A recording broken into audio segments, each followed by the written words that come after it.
Aujourd'hui, j'ai automatisé ChatGPT, mais pas de la façon dont tu crois. Car tu as peut-être entendu parler d'AutoGPT, de Machine Learning, d'Emergent AI.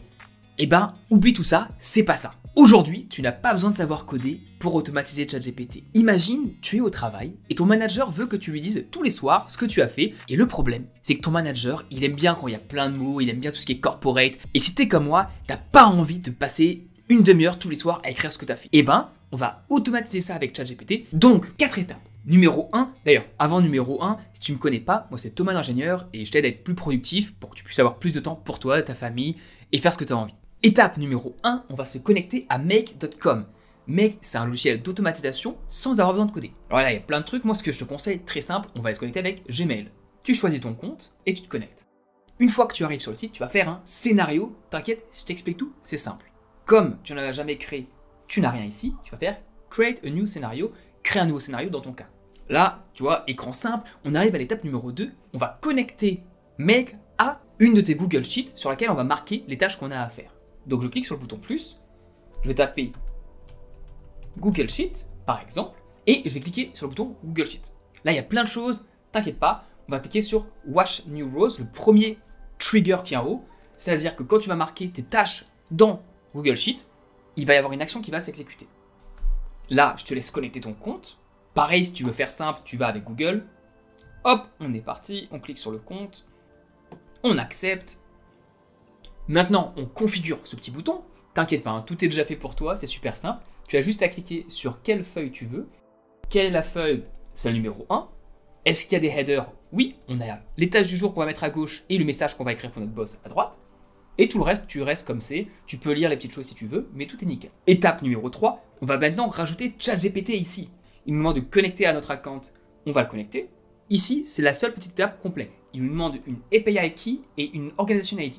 Très très simple. Encore une fois, tu vas sur ces deux sites qui sont ouverts là et tu vas pouvoir créer une clé gratuitement. Donc, Create New Secret Key, on va mettre Test Excel, Create Secret Key, je copie, je colle. Pareil pour Organization ID, je vais sur ce site, je copie-colle ce qui se trouve ici et je le paste. Je sauvegarde tout ça, la connexion va se faire. Ça y est, c'est fait. Et maintenant, tu n'as plus qu'à choisir ce que tu veux. On veut avoir un prompt completion. On utilise Text DaVinci 003, c'est le dernier, c'est GPT 3.5. Et là, on va lui donner des instructions, ce que tu vas automatiser. On rédige donc le prompt, rédige un paragraphe détaillé décrivant les actions que j'ai réalisées dans la journée. Les tâches que j'ai réalisées sont ici. Et là, on clique sur tâche du jour, la colonne numéro 1. On clique sur OK. Et maintenant, ce qu'on veut faire, c'est qu'on veut réutiliser Google Sheet pour mettre à jour la deuxième colonne. Donc, on choisit un pass, MyDrive, on choisit le même fichier Excel.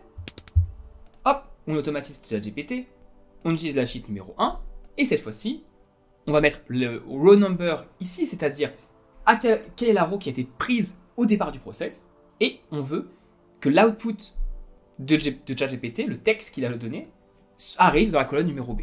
Et là, on clique sur OK. Et ça y est, tu as automatisé ChatGPT. Faisons un essai tout de suite.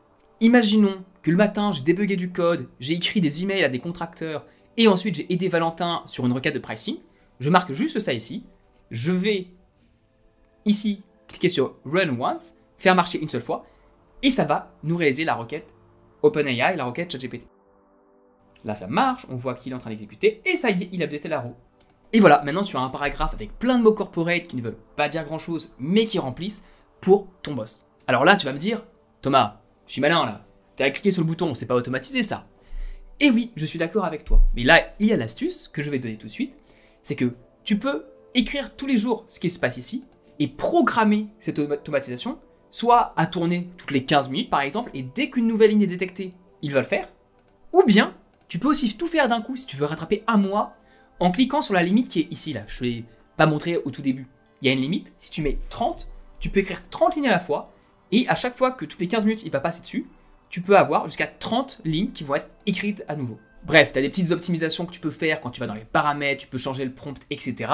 Mais ce qui compte, c'est d'essayer et de voir qu'il y a des possibilités énormes. D'ailleurs, si tu aimes être productif, je te recommande les 12 apps, les 12 outils de productivité que j'utilise personnellement et comment je les utilise. C'est sur la vidéo qui s'affiche à l'écran.